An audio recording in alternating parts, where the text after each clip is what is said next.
तेरा बाप आया। जी हाँ दोस्तों, बोले थे ना कि कल बहुत बड़ा तबाही होने वाला है, तो तबाही आ गया है। इसके बारे में बताते हैं आगे। उससे पहले आप लोगों को बता दूं, जो भाई आज तबाही आया है इसके बारे में हम पिछले वीडियो में ही बता दिए थे। अगर हमारे चैनल को लगातार फॉलो करते होंगे तो पता चल गया होगा। फिलहाल भाई अपना सुपरस्टार खेसारी लाल यादव और राव इंद्रजीत यादव भाई एक साथ दिख रहे हैं। आप लोग बता दूं कि दिल्ली में आप लोग देख पा रहे होंगे खेसारी लाल यादव और राव सबके गाड़ी भाई, इतना महंगा गाड़ी है ना, क्या बोलिए भाई। आज एकदम जितने भी खेसारी लाल यादव के फैंस हैं इस वीडियो के बारे में बताएंगे भाई, तो एकदम दिल गदगद हो जाएगा।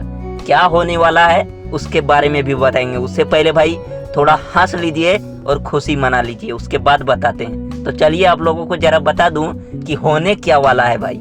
जी हाँ दोस्तों, ग्लोबल म्यूजिक का पसीना छूटने वाला है। कुछ भाई बहुत बड़ा तैयारी किया जा रहा है। आप लोग सोच रहे होंगे कि गाना डिलीट हुआ और खेसारी लाल यादव अलग, राव साहब अलग। राव साहब अपने लाइफ में बिजी हैं, लेकिन बात वो नहीं है भाई। देख पा रहे होंगे आप लोग खेसारी लाल यादव और राव साहब एक ही गाड़ी में, अभी भी तैयारी जारी है। कुछ बड़ा होने वाला है भाई।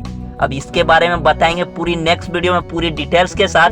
अभी फिलहाल ये वीडियो आया है जो काफी ज्यादा भाई जबरदस्त तेजी से वायरल हो रहा है, राव साहब के साथ खेसारी लाल यादव। वीडियो अच्छा लगा भाई तो लाइक कर दीजिए, और हमारे चैनल पे नए हैं तो सब्सक्राइब कर लीजिए। खेसारी लाल यादव के हर एक अपडेट भाई सबसे पहले आप लोगों को दिया जाएगा। मिलते हैं फिर नेक्स्ट वीडियो में। थैंक्स फॉर वॉचिंग भाई, लव यू ऑल।